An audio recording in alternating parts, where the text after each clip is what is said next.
Chegou mais um episódio do Backstage, podcast para falar sobre moda, passado, presente e futuro. Eu sou a Marina Colerato, editora do Modifica, e estarei com vocês nessa jornada.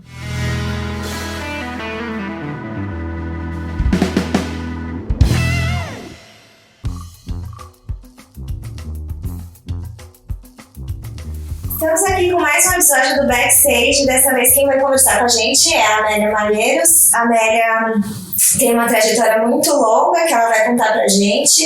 Hoje ela está na Fundação Hermann Hering e a gente se conheceu por meio de um projeto do qual a gente faz parte já há uns 2 anos, mais ou menos, que é o Lab Moda Sustentável.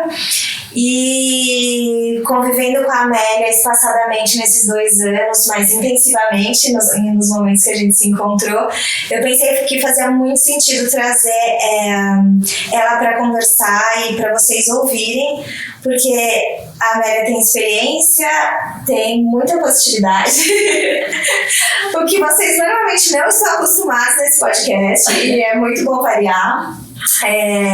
Apesar das oscilações, né? Então, Amélia, conta pra gente. Agora você está na fundação, mas a sua trajetória é muito longa. Hoje você está muito com esse olhar para inovação, para transformação, para essa ativação social e ambiental nos seus projetos e tudo. Mas você tem uma trajetória de moda aí que é bastante considerável. Comecei em 79. Com 14 anos, naquela época a gente começava logo, né? Se fazia 14 anos, tem uma família muito numerosa, então todas as minhas irmãs começamos na mesma empresa, uma indústria têxtil em Santa Catarina que fazia cama, mesa e banho. Então eu tenho 40 anos de trajetória, né? 2019 para cá. Ainda bem que não existe mais o termo velha, né? Porque eu não me sinto nem um pouco velha, aos 55, tendo trabalhado 40 na indústria têxtil. É muito bem. Eu acho que a gente fica com uma idade mental fixa, cada pessoa, não é por escolha, é porque acontece. Eu tenho idade mental de 18 anos.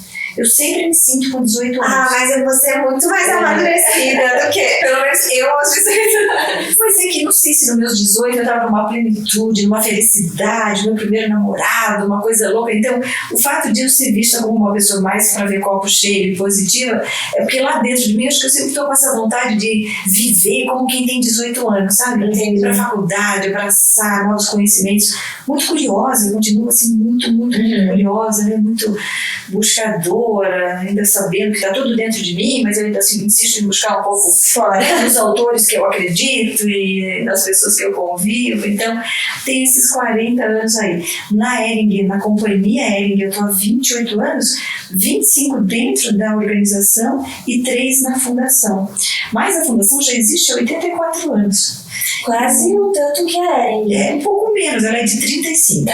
Quando o fundador da Hering teria feito 100 anos de aniversário, obviamente ele já era falecido, a geração que estava lá criou a fundação com um propósito muito nobre, assim, que era distribuir uma parte do lucro para o operariado ter acesso a coisas que só o salário não daria conta.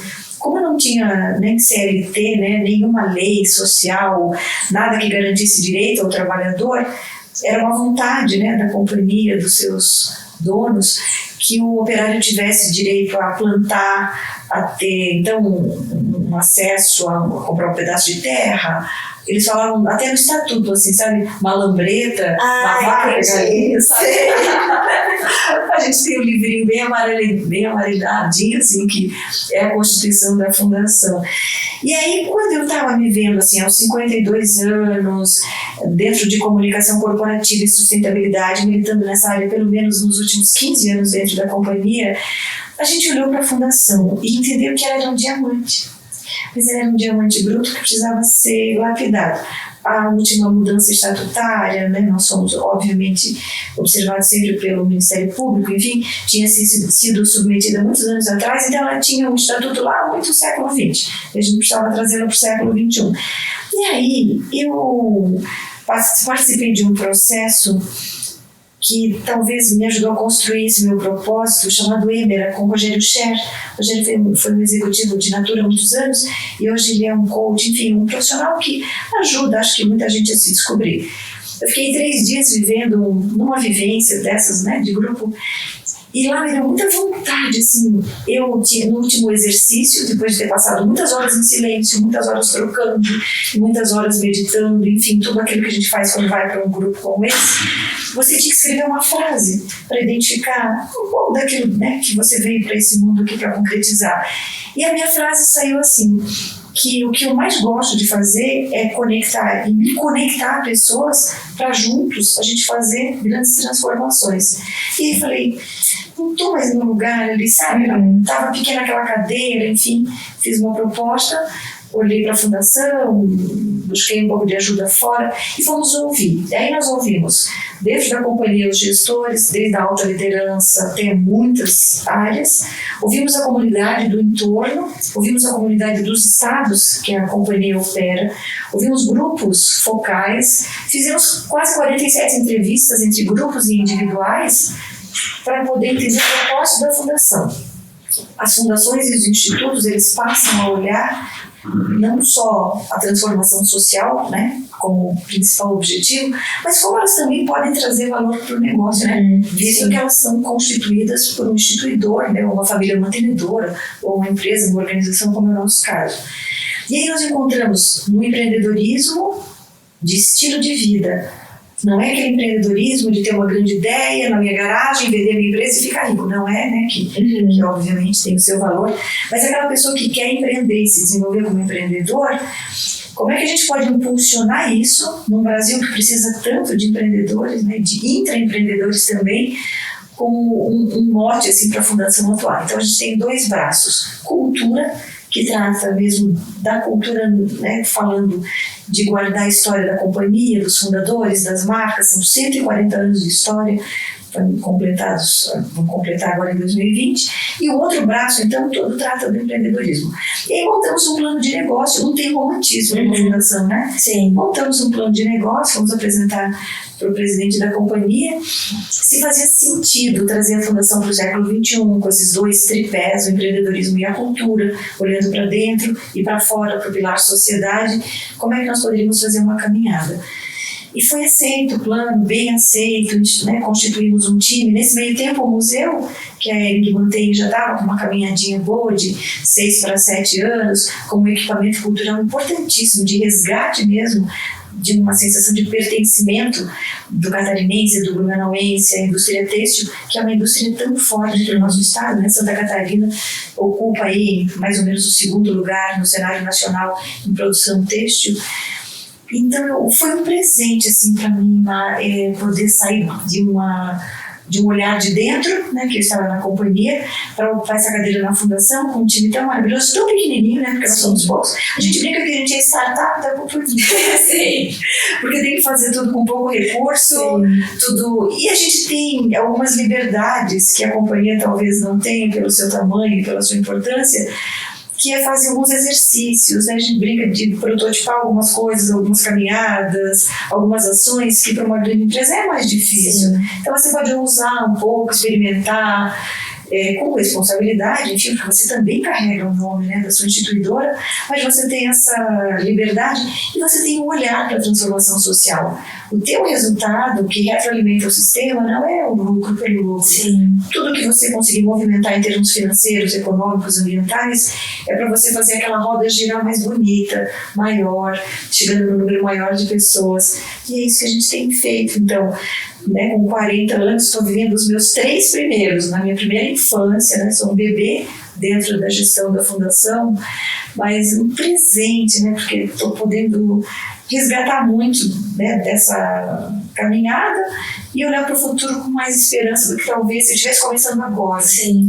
E a fundação existe há muito tempo, mas parece que realmente ela existe, pelo menos para o mundo, assim, para o mundo fora de Santa Catarina, há pouquíssimo tempo. Eu acho que foi essa repivotada. E foi o trama afetiva que fez a É verdade.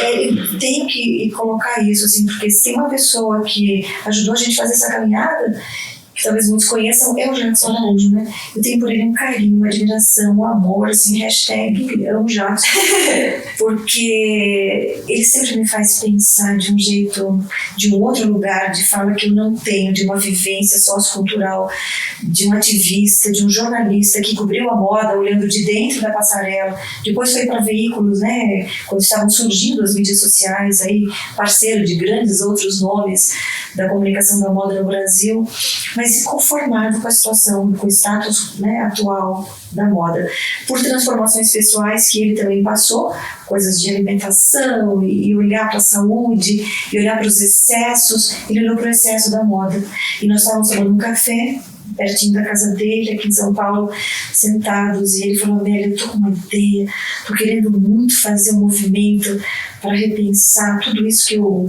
ajudei tanto a criar, defender, mas que eu não acredito mais hoje. O primeiro nome, na verdade, chamava Trama Urbana.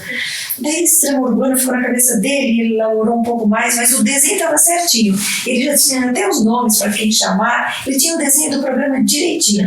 A gente só não tinha dinheiro, né? Como sempre.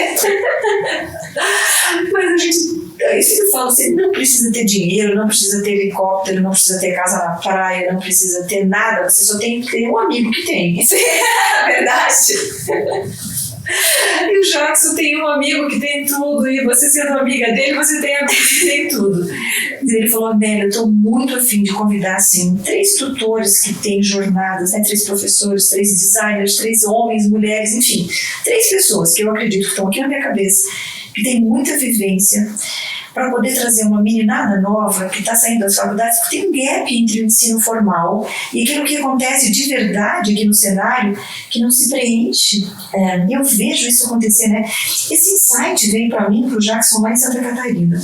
A gente viveu Santa Catarina Moda e Cultura. O Jackson, por 4 anos, foi diretor criativo, e eu sou há 13 anos voluntária do movimento, hoje gestora, inclusive, do movimento.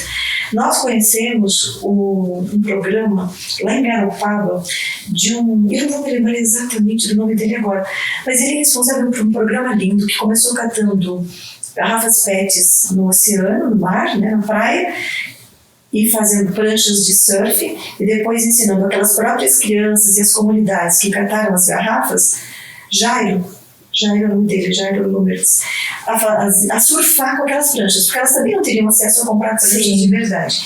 Quando Jackson viu lá, muitos anos atrás, 2012, eu acho, 11, esse programa acontecendo de verdade, com volume já, com escala, muita garrafa PET saindo, muita prancha, muita criança surfando, ele ficou muito impactado. Ele falou: Amélia, me deu um insight tão legal de a gente fazer isso olhando para a moda. O que a gente pode transformar? Tem tanto lixo, tem tanta sobra.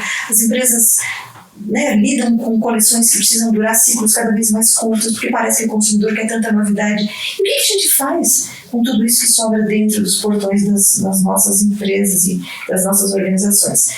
Olhando para isso tudo, é que nasceu daí o Trama Afetiva. Porque daí a gente começou a faltar que tinha um elemento entre o urbano, que talvez não complementava toda a nossa visão, que é a visão do ser humano no centro desse processo todo. Sim. E a gente trouxe, o Jackson trouxe essa materialização no formato de afeto.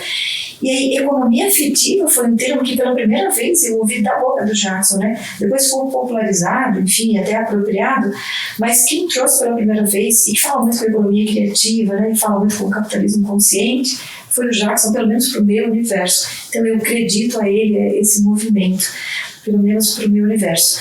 E aí fizemos então o primeiro ano o Trama Afetiva com financiamento próprio da Fundação, que não daria tempo de alcançar, né, outros recursos. Foi tudo na faixa, como a gente fala, né, Marcia? Sim. E para quem que ele ligou? Ele ligou para o Marcelo Rosenbaum, para o Alexandre Herkovich e para a Patrícia Centurion, 3 nomes incríveis do relacionamento deles de longa data, pessoas que tinham verdade para comunicar, tinham vivências, e é assim, chama a Luquinha, Luca Predalbon, parceira de todos os anos do Jackson, chama a Lívia Salomone, que tinha trabalhado também em grandes agências, estava atuando com o Jackson em vários programas, e a gente fez um bem bolado lá, todo mundo deu um pouco de si, fizemos o primeiro Trama Afetiva, foi maravilhoso. O que a gente trabalhou? Recebemos os resíduos da companhia, o jeans que sobra, né, na operação de corte, os pedaços mais pequenos que vão realmente ser um problema para serem administrados no meio ambiente, porque não tem preço de venda, os pedaços muito pequenos. E durante 2 meses, mais intensamente juntos, 2 semanas, porque 2 meses foram as capacitações nos ateliês, né? Esses nomes que eu falei, mas 2 semanas as pessoas ficaram juntas no galpão do Rosenval, criando uma coleção a partir do lixo têxtil da companhia. Lá saíram 9 produtos incríveis. A coleção chama Casca, cada um trouxe de si, da sua vivência, os designers que foram selecionados, né, através aí das mídias sociais, mais de 340 inscritos, foram 10 nomes que participaram, pessoas lindas que estão aí tagueados no hashtag Trama Afetiva, vocês podem conhecer. E os produtos que nasceram, assim, esteticamente lindos, o design maravilhoso, o triângulo, a melhor parte, com mais estabilidade encontrada ali na modelagem, deu origem à coleção, então ela toda conversa entre si, são vestíveis para casa e para roupa mesmo. E o projeto foi lindo, mas a gente viu que ele era muito maior do que a gente pensava. Não era sobre a apropriação do resíduo têxtil, era sobre transformação de pessoas. E aí, nesse viés, né, de transformar pessoas pelo afeto, pelo pertencimento, o que a gente descobriu foi que, ao trazer um grupo de mães, um grupo de costureiras chamado Cardume de Mães, de Taboão da Serra, aqui, que lateralmente, lá dentro do Trama Afetiva, contribuíram tanto quanto, né, o Alexandre, o Marcelo, a Glaê, enfim, os nossos designers mais incríveis, a Itiana, né, que foi, sim, da primeira turma, do Revoada, Itiana Passetti. A gente entendeu que tinha algo muito grandioso e a gente passou a batalhar para inscrevê-lo nos programas de incentivo à cultura. Isso aconteceu em 2016. Em 2017, o Trama ele ganhou o Brasil. Menina, com essa rede de relacionamentos tão poderosa que a gente tem, né, as conexões tão lindas que acontecem, quando a boa vontade ela é colocada e a boa intenção é realmente colocada para o universo, nós fomos para o Meca em Utim, fizemos uma exposição. Nós fomos para a MAD, a maior feira de design colecionável das Américas, aqui em São Paulo. Nós fomos para o YouTube Space, no Rio. Nós fizemos talks em mesas em todos os lugares possíveis e imagináveis. Nós fizemos exposições itinerantes desses 9 produtos do Trama Afetiva pelo Brasil todo. E muita gente ficou falando, mas que coisa incrível, né? Quando você coloca o olhar do design, o poder da transformação, isso não pode parar mesmo. Aí conseguimos em 2018 inscrever no PROAC aqui em São Paulo. Fizemos a jornada, o Jackson como produtor cultural e a companhia como aportadora de recursos. Conseguimos 100% da captação e ele ficou bem maior, com um pouquinho mais de grana, a gente conseguiu ir além.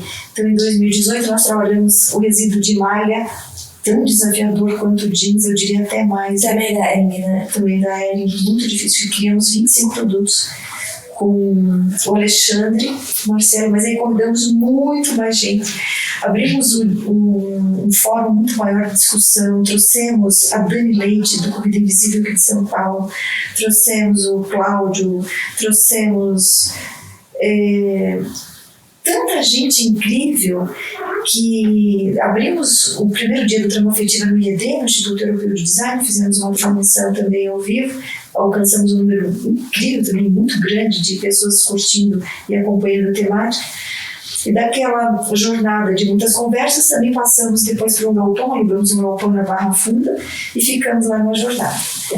Contar rapidamente o que aconteceu. Nós elegemos uma diversidade pensada, calculada, dos 442 inscritos, 10 designers, 10 estudantes, jovens de cabeça, jovens de idade e não tão jovens para compor a Trama Afetiva.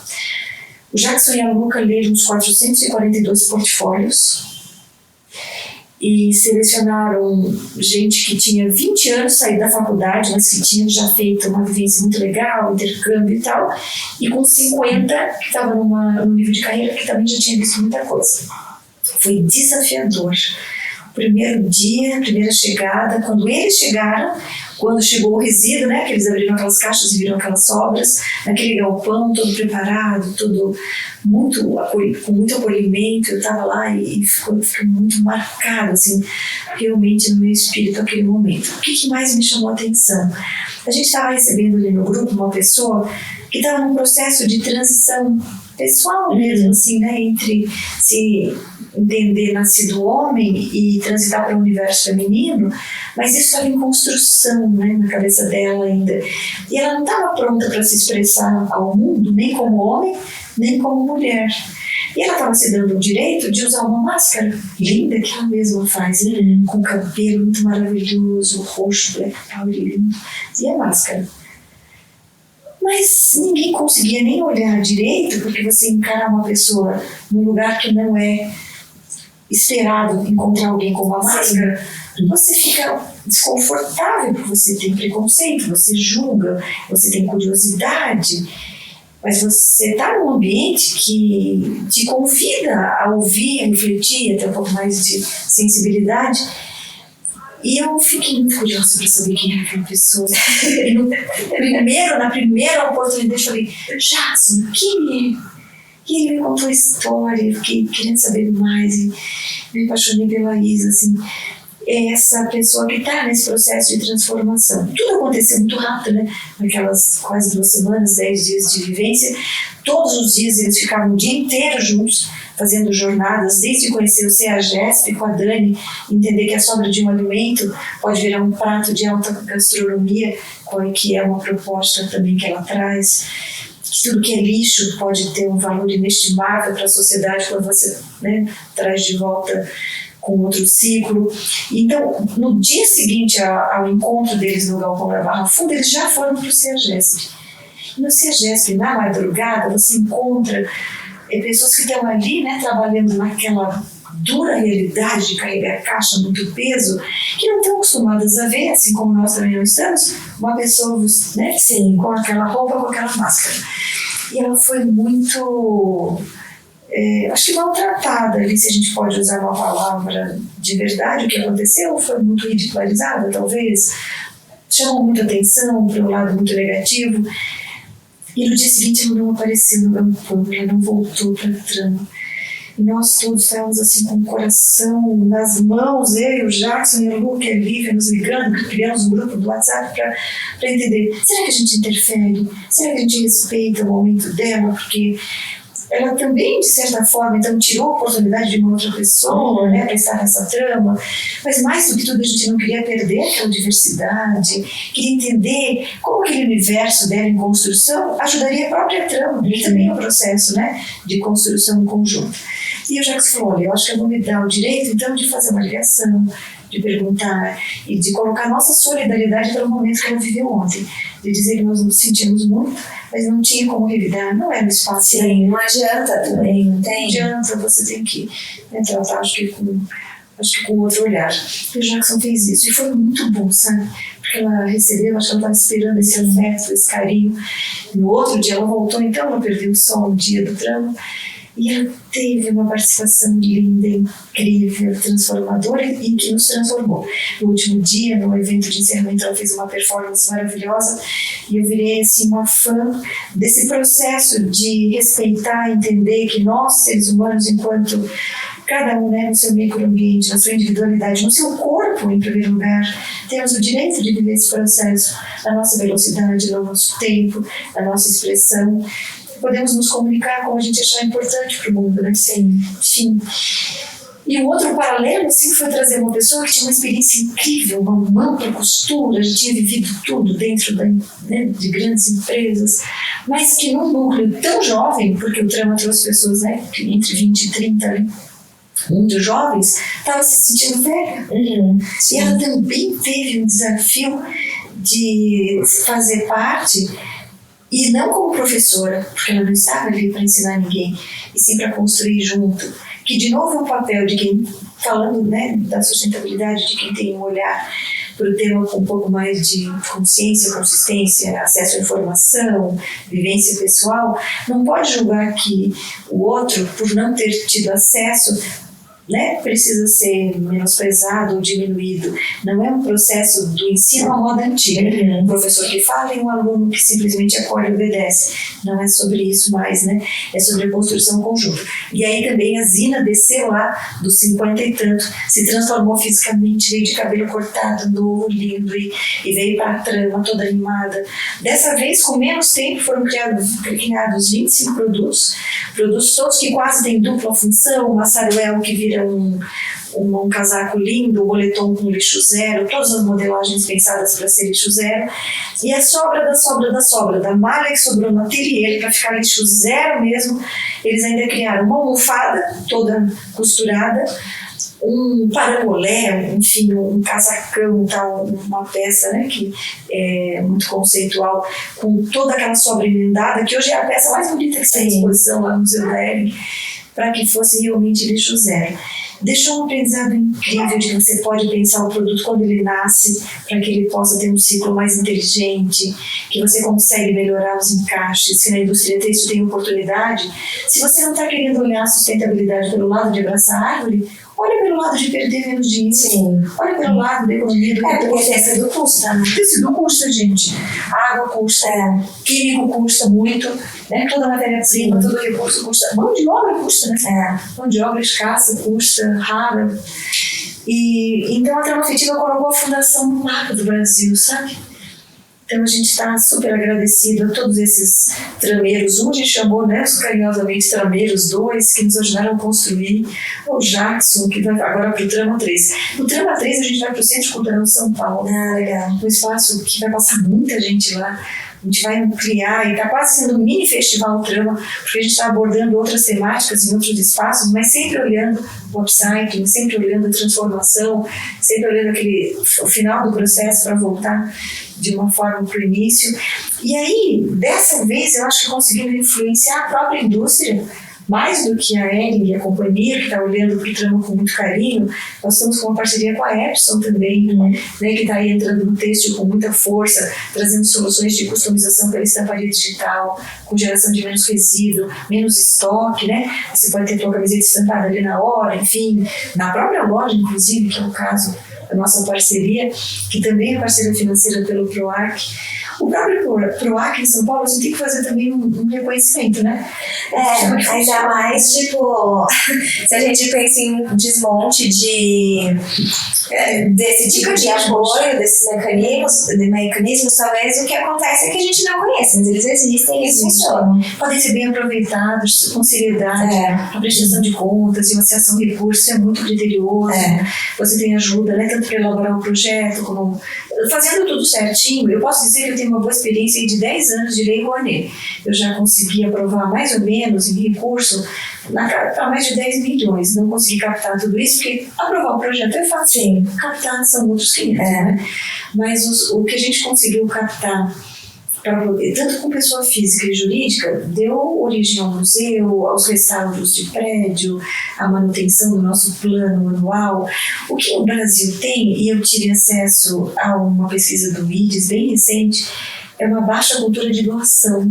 Sim. Né? Puxa, é tão engraçado. A gente quer doar o que a gente não quer, né? Roupa velha, coisa velha, mas assim, doar coisas que, e no caso, dinheiro. Mas a gente, olha que é um paradoxo. A gente reclama tanto de pagar imposto, né? A gente odeia pagar imposto de renda. Então a gente poderia tirar uma fatia do imposto de renda e dizer, na minha cidade, no meu município, no meu estado, tem um projeto cultural que eu super curto, então aquele valorzinho, sei lá, 3, 6%, quanto eu quiser doar, né, do imposto devido, não é do imposto a pagar nem a receber, é do montante devido. Então ele melhora tanto a pagar quanto a receber. É bom para todo mundo. Eu posso aportar no projeto. O que acontece? A única coisa é que eu tenho que aportar no ano vigente. Para lá no ano seguinte, até abril, quando eu for fazer a declaração, eu abater, né, e buscar aquele valor do aporte de volta. Digamos que eu tenho um delay de 4, 5, 6 meses, se a minha restituição demorar um pouquinho. Tudo bem, né? É ruim. Eu não estou falando de doar milhares, milhões. Doa R$1.000 para o museu da tua cidade, para aquela instituição que está do teu lado. O FIA, o Fundo da Infância e Adolescência, funciona da mesma forma. A lei, o teu dinheiro do imposto de renda, que você pode alocar também, não concorre às leis entre si. E é impossível que o teu município não tenha um projeto, um programa de amparo à criança lá que esteja funcionando. Vai pesquisar isso. Põe aquele valorzinho do teu imposto lá e para de reclamar que o governo não faz nada certo com o valor, né? Exatamente. Porque, existe um mecanismo que é do Estado pra você fazer coisa, sabe? Eu te falei que a gente odeia, a gente estava falando antes de começar, um livro muito bom, né? O brasileiro, ele quer o poder do Estado, ele detesta a política, mas ele ama o poder do Estado, aquele Estado provedor, que faz de tudo, né? Educação, ferrovias, rodovias, estradas que não tem buraco, saúde perfeita. Estrada, é muito importante.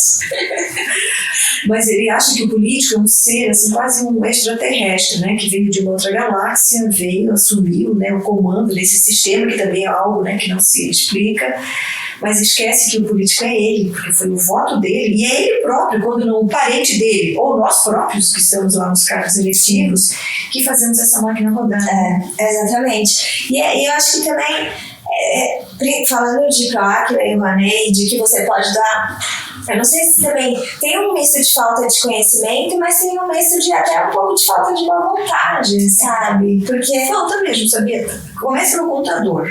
Se você for perguntar para o teu contador, na tua contabilidade, que você enquanto CNPJ, como você tem que fazer a declaração no modelo completo, não pode ser simplificada, o teu contador vai fazer, gente, mas é o sistema que faz, clique. Nesse caso, o sistema é bom, aquele CLT lá, você dá um clique, ele transforma a tua simplificada naquela tua completa e ainda vê se para você ficou vantajoso uma ou outra. Não, volta atrás e faz a simplificada, né? Se o teu valor de abatimento não chega lá. Aí você vai para o contador, que é um profissional que também, né, tá na zona de conforto, não estou fazendo nenhuma crítica, mas que tem tanta coisa para olhar que ele não vai olhar se a pessoa tinha um potencial. E eu deixei minha contadora quase doida esse ano. Por isso, porque eu tinha certeza que eu tinha um potencial para doar um pouco maior, eu já tinha feito um aporte, né, para um outro programa de uma outra entidade, mas eu também queria doar para a fundação, né, para estar lá dentro, acreditar tanto nos projetos, para dar um exemplo também, queria doar. Ela falou, você já ultrapassou o teu limite, você pode doar, mas não vai abater. Não, mas eu acho que você não está calculando certo. Você já fez esse processo direitinho? Imagina, eu queria dar contadora. Ela falou, já, Nélia, tá vendo? Vou te pegar. O teu devido é esse, é só isso aqui, é sobre esse que você pode. Eu falei, não, mas mesmo assim eu quero doar. Daí insisti e fiz a doação. Mas se você não ficar um pouco, acho que assim, mais ligado naquele momento, né? Você deixa tudo para a última hora, como bom brasileiro que é, não fazer essa conversa. E no site do Ministério da Cultura, você baixa e ouve lá tantos videozinhos, tantas pílulazinhas para falar sobre a importância de você doar. A gente tem esse comparativo. Eu fui no último GIF, né, no último congresso que reúne todas as fundações do Brasil.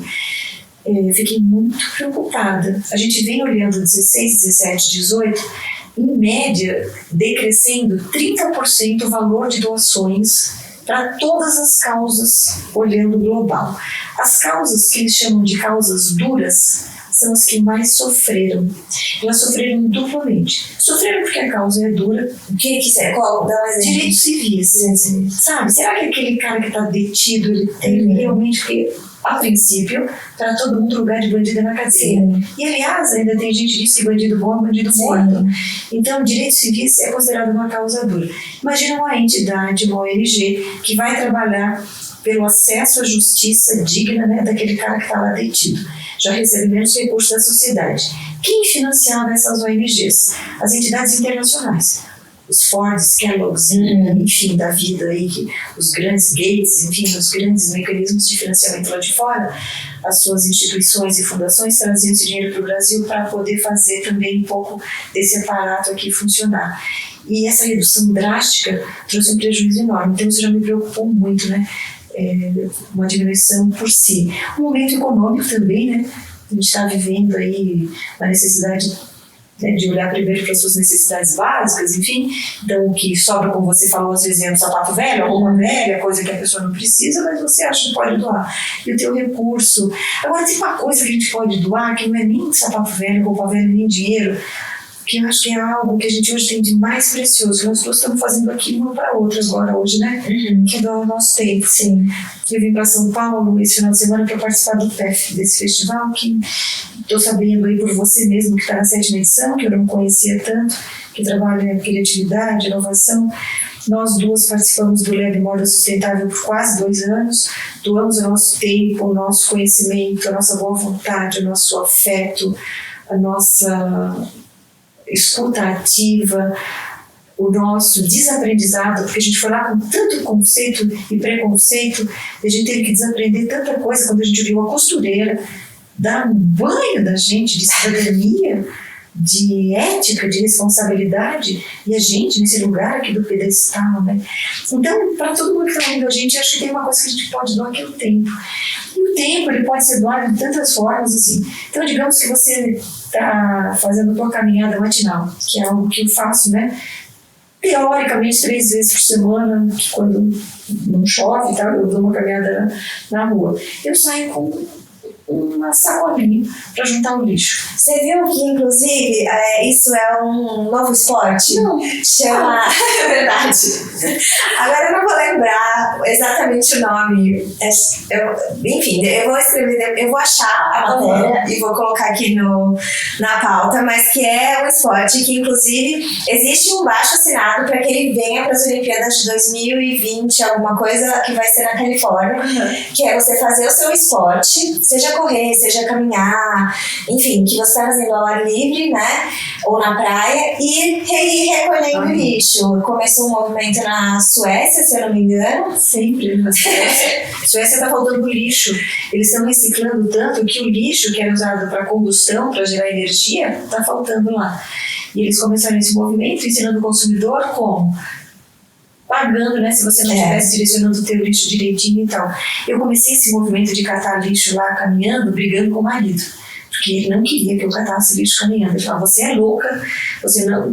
Como que a gente não tem nem lixeiro para colocar o lixo que você está encontrando? Daí que a gente teve essa sacola e tal, enfim, para levar para casa e fazer daí o descarte certo, porque era muita latinha, muita garrafa, muito isopor. Pior é isopor, né? Porque a latinha, a garrafa, você facilmente chega lá no teu prédio, no nosso é certinho, tem os recipientes, mas isopor, o lixeiro não leva. Não. Você não consegue desovar, é difícil isopor.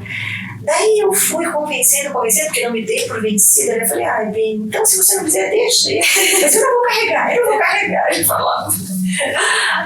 Dá agora que carreguei ele. É isso, eu acho que mas também, Amélia, tem uma coisa que eu vejo muito em você, assim, que é esse olhar atento, esse olhar de cuidado, esse olhar de, né, que na real, assim, a sociedade como um todo, as pessoas não têm.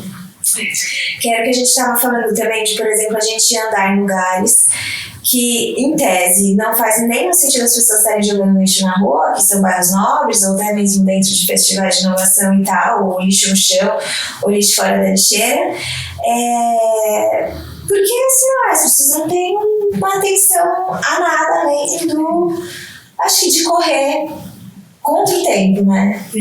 Vou te falar o que eu penso sobre isso. Fiquei pensando e refletindo, a gente até já falou um pouquinho, né, em outras ocasiões.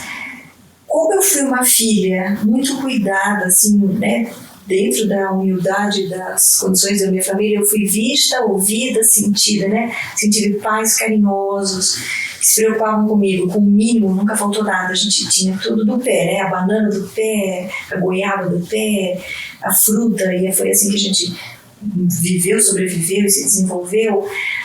Eu trago esse cuidado para mim. Então, qual eu acho que é a chave da mudança do ser humano? Uns cuidar uns dos outros. Quando a gente parar de julgar, que é algo que o ser humano faz tão bem, né? Que poderia fazer bem menos, mas a gente julga tudo o tempo todo. E passar a cuidar do outro com um olhar de menos julgamento, mas mais de cuidado, não vai ser fácil e nem rápido essa mudança. Mas o outro talvez também se sinta cuidado, ele passe a cuidar. Porque se a gente só exige dele a mudança, como já dizia, né, seja a mudança que você quer ver no mundo, então cuide do outro para que ele cuide de você e dele mesmo e do planeta. Quem eu acho que é ativista mesmo hoje precisa ter esse olhar de cuidado para o outro, né? E isso é economia afetiva. Esse olhar que o Jackson me fez desenvolver ao longo desses últimos anos e de convivência, muito tempo lá já em Santa Catarina. Santa Catarina é um estado único também. As têxteis de lá se uniram e desde 2005 elas caminham juntas, com as suas deficiências, dificuldades, juntas assim, não juntas, né? Como eu gostaria, porque junta mesmo, eu acho que, olha, vou te falar, não sei nem com quem, se a gente já está junto com a gente mesmo, hoje em dia eu já estou bem feliz, porque junto com o próximo está um desafio. Sim. A gente está sempre a um celular de distância, né? Mas a gente está num movimento participativo, colaborativo em alguns temas que são dores comuns. A gente coloca na mesa, tem coragem de olhar, não se vê mais como concorrente. O tema agora é economia circular. A gente está olhando para a possibilidade de olhar nossos desperdícios, lixos, sobras, tanto no processo como no pós-uso. Algumas mais adiantadas, outras não. Então estamos fazendo debates e oficinas, workshops e projetos pilotos mesmo pequenos, contratando gente que já tem caminhadas em outros setores, porque a moda sempre um pouco atrás, né? Sempre, é verdade. Lenta e atrás. Rápido para lançar produto. É isso que eu ia falar, né? A gente, enquanto indústria, todo mundo ai, nossa, moda porque é vanguarda, porque é isso, porque é aquilo, mas na rede produtiva, não, né? Na rede produtiva a gente está no século XIX ainda. Aceleradíssima de um lado, mas fala de revolução 4.0, indústria 4.0, revolução industrial, e eu acho que está na 1.0, assim, né? Eu achando que tudo é inesgotável, que... E a 4.0 para mim não é sobre máquina, sabe? Não é sobre robotizar, não é sobre expurgar o ser humano, é sobre justamente o contrário disso, assim, é sobre trazer o ser humano para o centro de verdade e que aquela informação é que gere o início do processo. Então, quando eu te conheço, eu sei o que você quer e eu posso fazer um produto que possa te atender melhor. Não sei, pode falar de série do Netflix? Pode. O Arif. Sim, cinema. Eu vi 10 capítulos em 2 dias, a primeira temporada toda já acabou. Razoável para boa, assim, para muito boa. O dilema é de uma startupeira, e ela tem uma irmã que quando jovem morre porque tem uma doença não detectada, que poderia ter sido detectada. Caso a análise fosse feita com um outro olhar da medicina, individualizado. Ela ficou num senso comum, não foi diagnosticada a tempo, morreu. Essa jovem protagonista da série, ela fica com aquilo na cabeça, se torna uma cientista, se dedica a isso, monta essa startup de garagem e vai para o mercado buscar os investidores anos de camela, nada, nunca consegue nada de dinheiro, até que ela cai nas mãos de uma tubarona lá, enfim, uma Shark Tank da vida, que é a Renée Zellweger, super bem, magra demais nesse sério. Jesus, a mulher é um palito, linda, uma atuação bem incrível, e ela oferece uma super grana, assim, muito dinheiro, muitos bilhões de dólares. E a série toda fala sobre um pouco isso, assim, sabe? As escolhas, e se, né? E se eu conseguisse individualizar aquele tratamento para você? Se a medicina me permitisse, e aí é que entra a Revolução 4.0, entender o teu DNA, o teu complexo sistema, e aí eu pudesse te oferecer saúde, e não cura para doença. Sim, antes da doença eu te ofereço saúde. Então a série é um pouco sobre isso, é linda. E aí a moda e a indústria 4.0, quando você realmente entender o sentido do que é o fast fashion, não é isso aí. Fazer moda rápida, barata, jogar no lixo. É entender o comportamento único de um consumidor e trazer para uma indústria que sempre fez em escala, em massa. É um grande desafio para a gente ter que fazer uma estampa, porque a gente faz milhares de estampas, né? Exatamente. Mas fica a dica da série. Mas sabe que você está falando, eu fiquei pensando muito que a revolução 4.0 também tem que ser nossa, de pessoa. Porque eu vejo, se a gente for pegar a medicina, foi se compartimentalizando, não era tão compartimentalizado, foi se compartimentalizando e de repente as pessoas não descobrem o problema porque elas estão no compartimento ao invés de virar a pessoa. Totalmente isso é design thinking, né? É ficar em contato com o todo. Eu vi um case sobre inovação que eu achei muito legal. O Walmart tem lá fora uma rede menor, que eu não vou lembrar o nome agora, depois também posso procurar e depois te mando isso para compartilhar. E conta o seguinte, que uma caixa no supermercado tinha uma filha com síndrome de Down, que chegou para buscar a mãe junto com o pai um pouco antes do mercado fechar. E a mãe não pôde sair logo na hora, né, porque tinha horário para cumprir. Aquela criança ficou muito irritada. Alguns tipos... Na verdade, desculpa, não era Down, era autismo. Alguns dos tipos de autismo, né, porque são vários os tipos, a criança ou a pessoa, o jovem, quando submetida a muito barulho, muita luz, fica muito irritado, era esse tipo. naquele supermercado. Então a criança começou a gritar muito. E o gerente poderia ter feito duas coisas, né? Poderia ter dito: olha, leva tua filha para casa, vai mais cedo, hoje você está dispensado. E isso, calorosamente, carinhosamente, poderia inclusive ter sido mais drástico, né? Ter dado uma bronca: como que essa criança veio para cá? Não fiz nenhuma coisa nem outra, só observou, a criança ficou ali, naquele incômodo, a mãe foi para casa no horário certo. No dia seguinte, o gerente chamou a caixa e perguntou o que aconteceu. Ela explicou toda a situação, enfim. E aí, um pouco mais de conversa, sabe o que eles criaram? A hora do título. Todos os dias, naqueles mercados, todos na rede, eles faziam uma hora de silêncio no supermercado, convidando quem tivesse, né, na sociedade, em casa, alguém com algum tipo de autismo, enfim, convidado para estar ali, que pudesse estar ali, porque não ia ter o mínimo barulho, a mínima interferência. Eles iam deixar o ambiente preparado para acolher aquelas pessoas. Pensa-se numa inovação.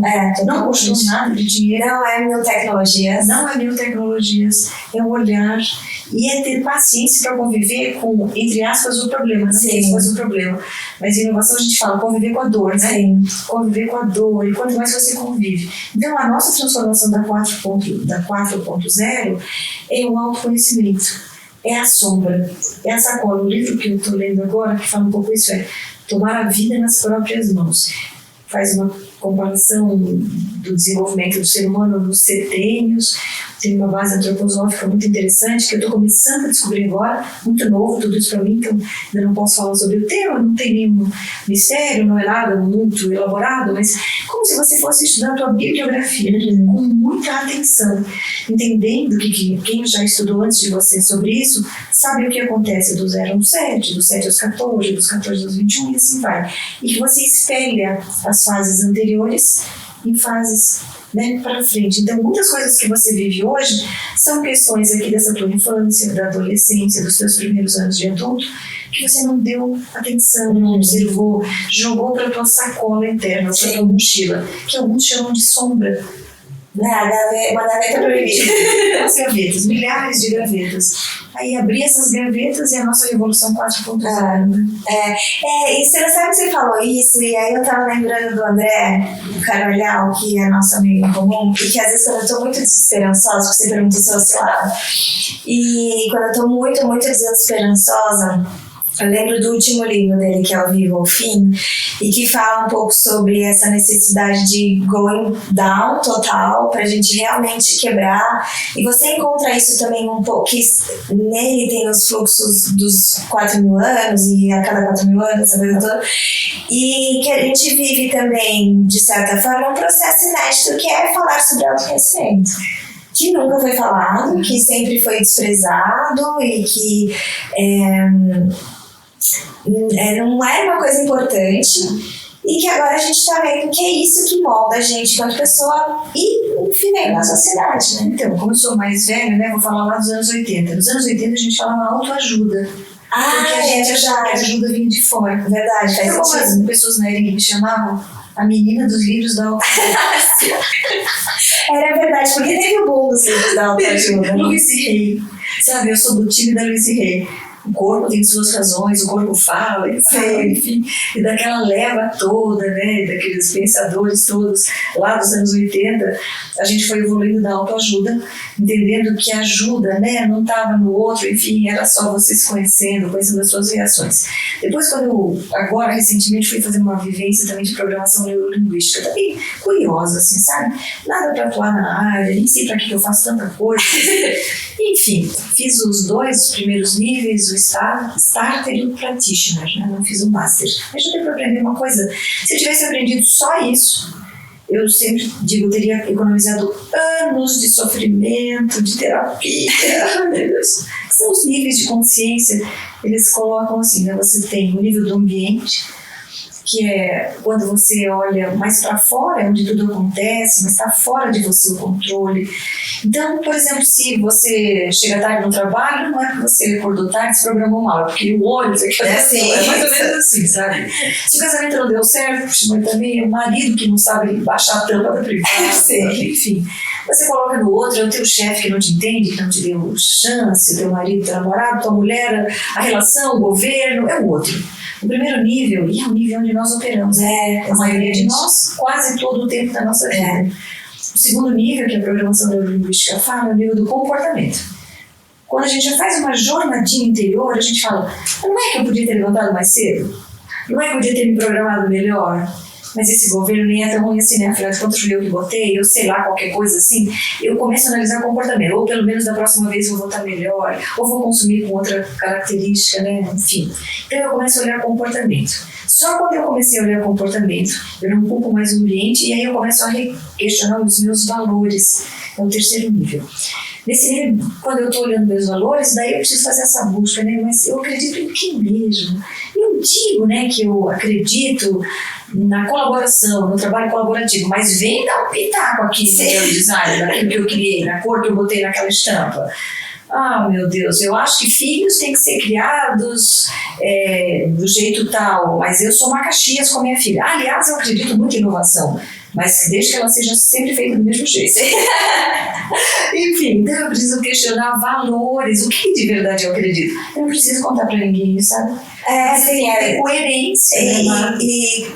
Consciência disso, de você... Então, esse nível é o nível do valor. Quando eu saio do nível do valor, não saio, né? Quando eu subo, e a programação diz assim, você sempre encontra o que você está vivendo de problema na tua vida, no nível acima. Então, assim, quando você tem comportamentos aqui que estão trazendo problemas, questiona os teus valores. Quando você está questionando os teus valores, aí entra o propósito. Daí, nesse nível aqui, já para o quarto nível, né? Que é a missão, a visão, mas então tá, né? Eu estou sendo coerente, eu digo isso, eu acredito nisso, eu quero viver isso. E aí é que eu começo a fazer essa escalada aqui para essa base da pirâmide, para começar a tentar fazer a diferença e ser uma mente autotransformadora, não sei se senso comum, né, que me deixa levar por isso tudo.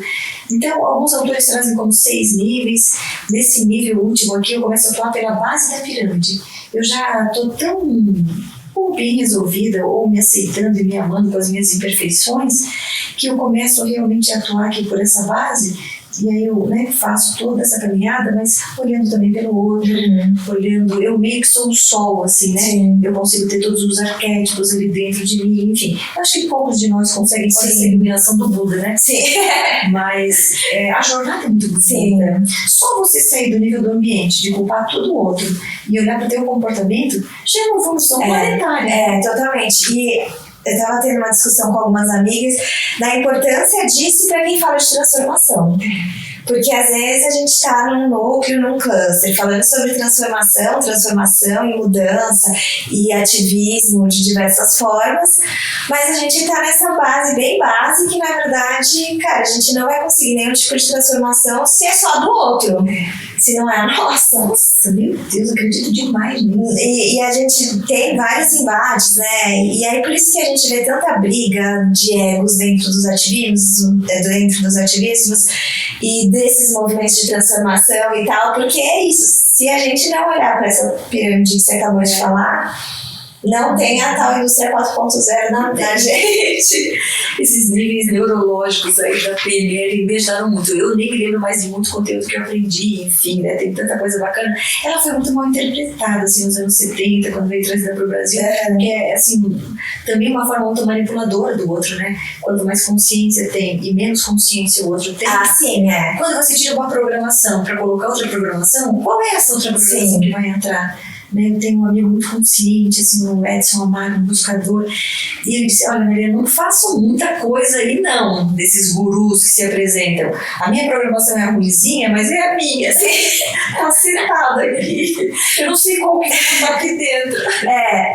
Ficar atento, porque é isso, a gente também tem, e aí a gente vê vários gurus caindo também, né? Nossa. Que é muito bom. As meninas do vale, umas coisas, né? Exatamente. E a Maria, falando pra gente já ir pro final, me conta o que a gente estava falando sobre esperança ou não esperança e como é que a gente flutua nisso, mas você tem essa trajetória que pode te dizer se a gente realmente está saindo de algum lugar e indo para outro que é mais promissor do que a gente já esteve.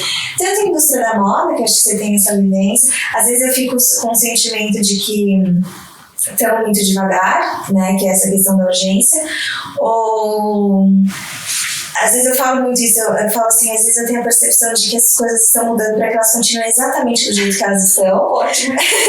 Tipo, eu tô 360 exatamente no lugar. Exatamente.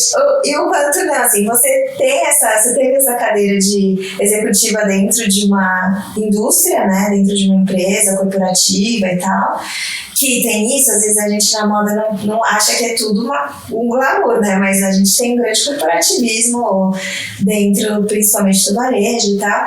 E agora que você está na fundação, você já viu muita coisa. Dá para dizer que tem assim realmente esses movimentos de transformação reais e que você tem observado dos anos 70 para cá, enfim, como é que é? Tem que me perguntar isso todos os dias, porque a minha resposta muda a cada dia, tá? E ela muda por pequenas coisas. Eu sou uma otimista de plantão e eu tenho visto coisas que eu não esperava ver. Eu tenho visto empresários cujo termo sustentabilidade não cabia nem na boca, porque não sabia o que era e achava a balela do século, mais uma palavra que nunca vai ser compreendida, viverem jornadas pessoais, como você acabou de dizer, que hoje são exemplos para mim e são muito perto assim, do meu núcleo, que eu reputo assim, nossa, são hoje os meus inspiradores. Mas eu estou muito mais para Brené Brown, assim, para vulnerabilidade absoluta. Então, cada dia eu tenho um olhar. Tem dias que eu estava tão desanimada há pouco tempo atrás, vendo movimentos muito lentos nessa coisa da economia circular, a gente querendo fazer coisas mais rápidas em Santa Catarina. Sabe o que aconteceu que me provou que o ser humano é uma coisa inédita mesmo, né? Nós começamos uma reunião, do nada, numa associaçãozinha que a gente tem lá, assim, de 4, 5 amigos. Um faz parte do núcleo da associação do sindicato tal, outro faz parte do núcleo tal. Nem todos da moda. Games, animações, moda, vários setores da economia criativa. O tema que um tinha na cabeça, só um, Marlon, era da Playmovie, era... Será que Santa Catarina tem que ser mesmo esse estado tão industrial? A gente não podia ser um pouco mais criativo, assim, se unir aqui. Ele sempre teve essa inquietação. Menina, em 3 meses a gente conseguiu unir um grupo de, eu acho que mais de 40 voluntários. As reuniões se tornaram constantes. Nós fizemos agora, no último dia 12 de maio, um encontro com a turma do Maurício de Souza Produções, com os 2 executivos que foram para Santa Catarina. Colocamos 800 pessoas no auditório. Falamos do tema com propriedade, esses 15 setores da economia criativa que nós detectamos lá dentro do nosso grupo começaram a se olhar, se respeitar. Puxa, eu contrato para fazer o meu audiovisual lá não sei onde. Que trabalho lindo que você tem aqui. A gente tem um exemplo que é a Belly Studios, uma empresa de animação que faz desenho, o Boys e Rufus, que passa na TV aí, no Disney Channel, enfim, passa na TV a cabo. É feito fenomenal por esse núcleo, né? Uma empresa que está fazendo 20 anos esse ano. E os criativos são todos de lá. E a gente se reconheceu, assim, né? Tão legal, podendo impulsionar os negócios. Daí, naquela semana, que eu estava na semana mais desanimada, no dia do evento, caiu uma chuva. Eu falei, meu Deus, né? Não vem ninguém hoje. Eu sei, os palestrantes de longe e tal. Naquele auditório lutou.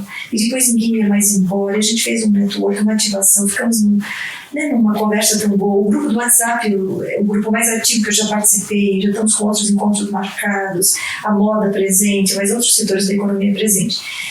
Então, eu acho que depende muito do quanto você se dá também para ver essa transformação acontecer. Quando você se ilumina no teu momento de apagar a velhinha. Porque quando a minha está quase apagando, vem alguém que dá uma sopradinha lá na brasa e faz ela crescer de novo.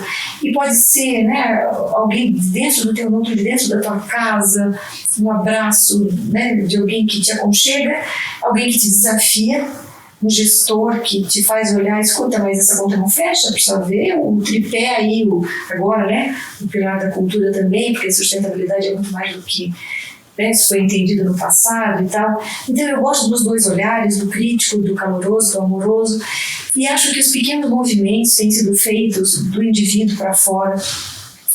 Tem papel para todo mundo, tem um grande papel para as indústrias. Eu não tiro de nenhuma forma a responsabilidade das indústrias, que são, né, as que têm como objetivo final o lucro, enfim. O Estado, como a gente estava falando também, não pode se eximir, porque está ali para isso, né? Foi constituído para isso. A bandeira é do cidadão, é do indivíduo, a singularidade que a gente traz para o mundo, a nossa digital, né, que está aqui, que é a única que ninguém copia, tem que estar a serviço desse algo maior. No livro, né, do Sapiens e do Homo Deus, a conclusão final dos dois, para mim, é que a gente vive o melhor momento da humanidade, dos bilhões de anos, né, que a nossa espécie, as espécies habitam o planeta, né, não só o Homo Sapiens, enfim. E se a gente quer, né, nesse contexto de ter conseguido ar, água, a terra, abundância, todo esse ecossistema que a gente está vivendo agora, a gente não olhar para isso com amor, com cuidado, a gente não vai merecer isso eternamente. Já ficou claro, né? Sim. As mudanças climáticas, as interferências tecnológicas, os avanços, as questões sociais, todas estão dadas. Não é mais futurologia, não é mais ficção científica. É tudo dado, são constatações, para cego ver, né? Não é mais ideologia. Negar é ideologia.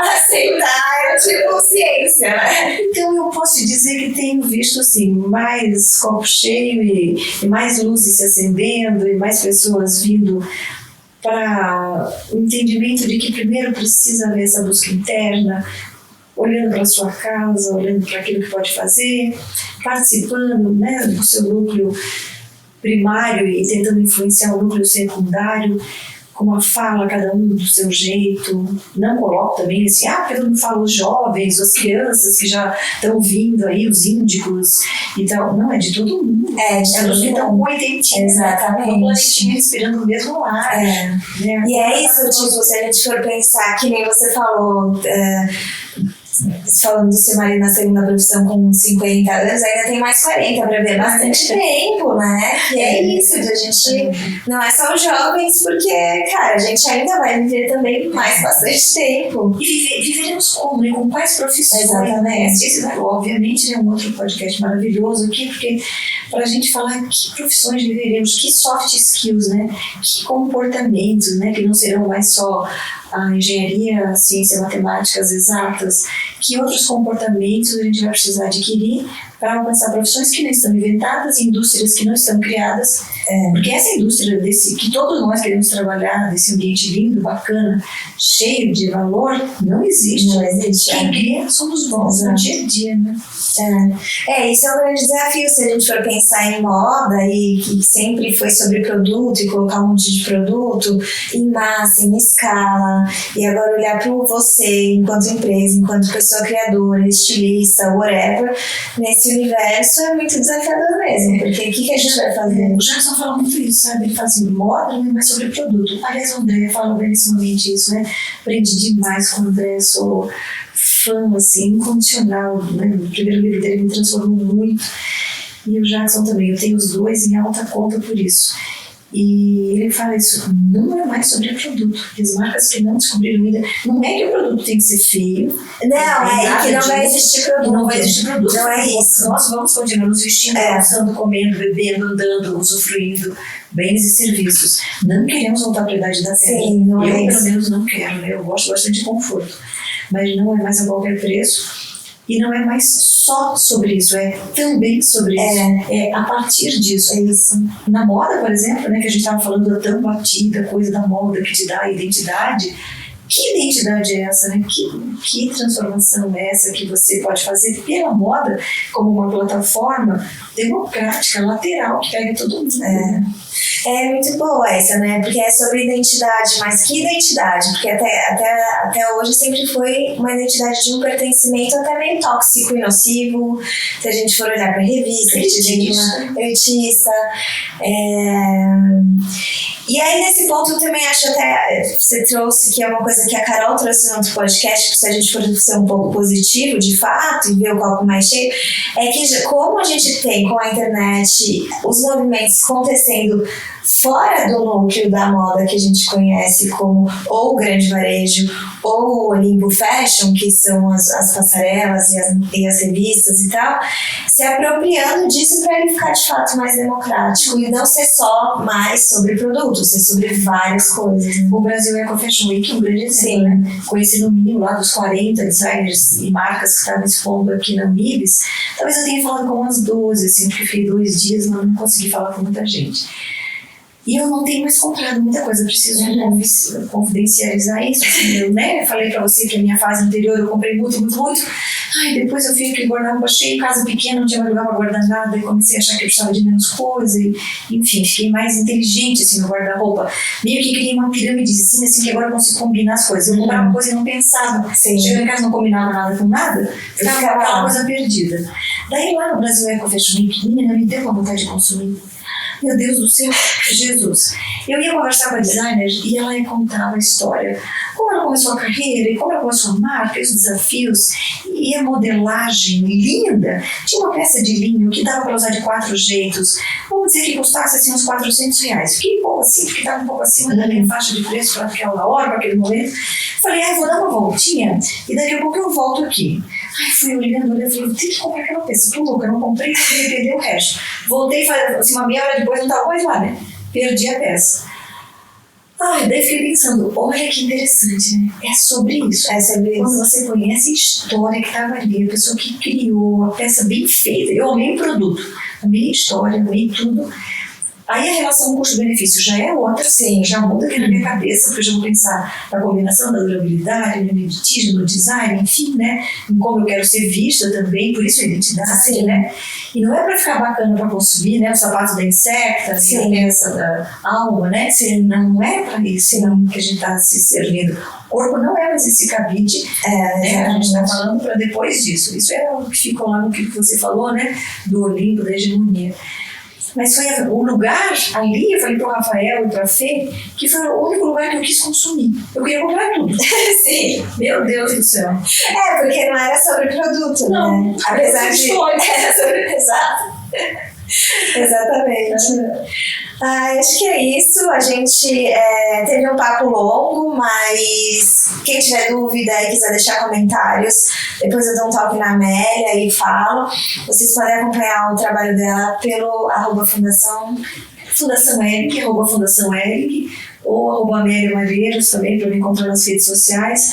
Museu Ering também, para quem é mais local, para ver as nossas ações. A gente faz muita coisa linda fisicamente lá no museu. É verdade. São Paulo faz o Trama Afetiva e em outros estados a gente faz um programa muito bacana também com o Sebrae Nacional, chamado Encadeamento Produtivo, onde a gente leva para as pequenas facções, as oficinas de costura, capacitação, gestão, sustentabilidade, empoderamento, trabalha um longo ciclo, assim, para que eles fiquem interdependentes na cadeia, né? E não dependentes de uma grande marca. E aí, mais ou menos, esses são os programas da Fundação. A gente fez uma pauta sobre o Trama Afetiva lá em 2016. Eu vou deixar a pauta também, porque daí tem acesso às redes do Jackson, às redes da Fundação, fica mais fácil achar o caminho, conta um pouquinho da história do Trama. O Trama também tem um livro. Tem? Que pode baixar, fazer o download do livro no site da Fundação, fundaçãoering.com.br. E aí, quem quiser, então, o livro foi até para Portugal, então... Lançado em Portugal, o Jackson tem feito no Ceará, em vários lugares onde ele foi convidado para falar, tem feito o lançamento do livro. Nós convidamos os autores do livro, são os trameiros, né? Os designers e os pensadores, enfim, que nos ajudaram na trama. E ficou lindo, muito reflexivo, assim. E não só olhando para a moda, sabe? Sim, olhando para o lixo de forma geral, para o desperdício, olhando para os movimentos, para o ativismo, olhando desde a comida até, enfim, outros cenários. E eu fiquei muito orgulhosa de... E o livro, além de ser baixável, também tem escolas públicas, né? Foi distribuído também em senais, bibliotecas, foi uma grande quantidade, uma tiragem boa. Essas coisas todas que o mecanismo da lei possibilitou. Sim. No primeiro ano, como não tivemos o recurso, não foi possível. Nesse, o livro, né, já gerou. E também os conteúdos das aulas que os tutores davam ficaram todas abertas e ficaram, né, o tempo todo abertas para quem quisesse acessar depois. Então, é isso que a tecnologia possibilita, né? Exatamente. Bom, Amélia, obrigada de tirar esse tempo que você está aqui em São Paulo, enfim, conversar com a gente. E até o próximo Backstage.